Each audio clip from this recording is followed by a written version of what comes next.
Bonjour et bienvenue à notre méditation. Aujourd'hui, c'est le 15 juin. Je reviens à notre méditation sur les sources de la vie. Et je voudrais donc lire dans Apocalypse chapitre 7, verset 16 et verset 17. Ils n'auront plus faim. Ils n'auront plus soif. Le soleil ne les frappera plus, ni aucune chaleur brûlante.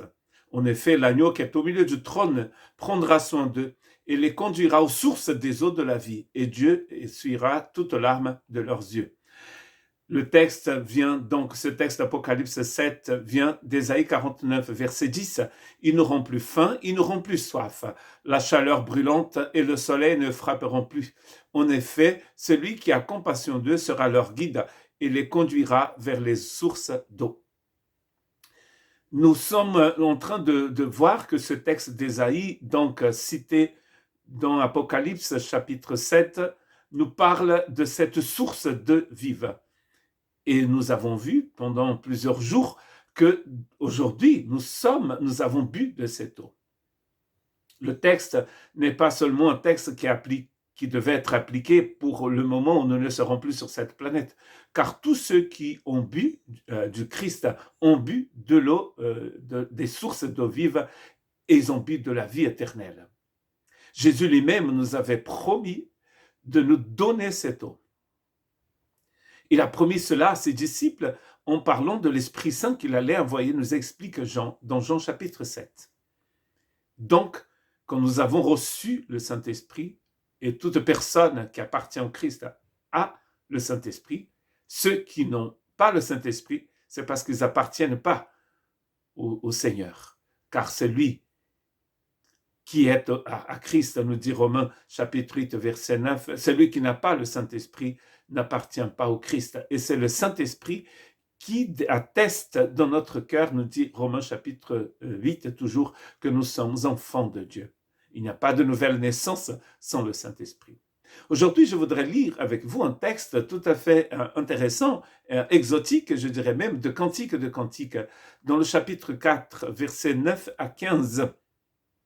Car une chose intéressante dans ce livre, où nous voyons un homme et une femme qui discutent, qui parlent d'amour, qui parlent de relation, en fait, d'une relation très intime.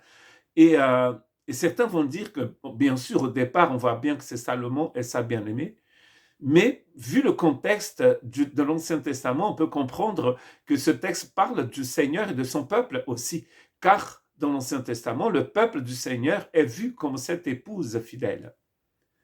Alors que dans le Nouveau, c'est exactement ça. Et d'ailleurs, dans le livre d'Apocalypse, l'Église est appelée l'épouse de l'agneau. Si l'épouse de l'agneau a été conduite aux sources des eaux de la vie, elle va devenir elle-même une source. D'ailleurs, dans la méditation de demain ou d'un autre jour, nous allons voir que nous étions une source d'eau amère. Et maintenant, nous sommes une source d'eau douce. Tu as volé mon cœur, ma sœur, ma chérie. Tu as volé mon cœur grâce à un seul de tes regards, grâce à un seul des colliers de ton cou. Quand ton amour est beau, ma sœur, ma chérie, ton amour est bien meilleur que le vin. Le parfum de tes huiles, que tous les aromates, c'est-à-dire il est meilleur que tous les aromates. Tes lèvres distillent du miel, ma chérie. Il y a sous ta langue du miel et du lait.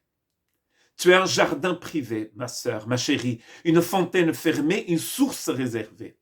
Source réservée à son amour, source réservée à celui qui l'aime, à celui à qui elle appartient.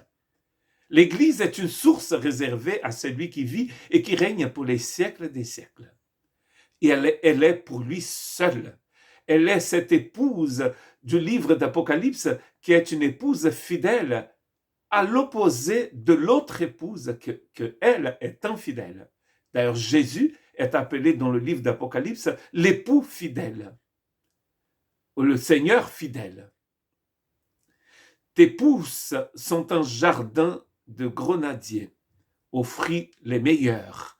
On y trouve réunis du henné et du nard. nard et safran, roseau aromatique et cinnamome, toutes sortes d'arbres à encens, myrrhe et aloès, tous les principaux aromates. Et dans le verset 15, il dit, tu es la source des jardins, un puits d'eau vive qui coule du Liban. Tu es une source des jardins. L'église comme une source, l'épouse comme une source d'eau.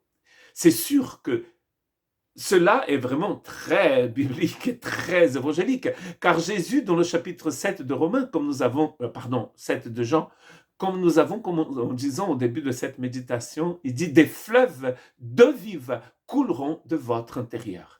Donc vous êtes remplis du Saint-Esprit, vous êtes devenu une source, car vous avez bu de la source. Et vous pouvez dire maintenant, comme cette jeune femme dans Cantique des Cantiques, chapitre 4, verset 16, lève-toi, vent du nord, vent du sud, souffle sur mon jardin, et que ces aromates se diffusent, que mon bien-aimé entre dans son jardin, afin qu'il mange de ses fruits les meilleurs. Quels sont les fruits que vous êtes en train de produire pour le Seigneur? Vous appartenez au Seigneur et vous devez l'appartenir à lui seul. Vous êtes devenu source pour le Seigneur. Que Dieu vous bénisse.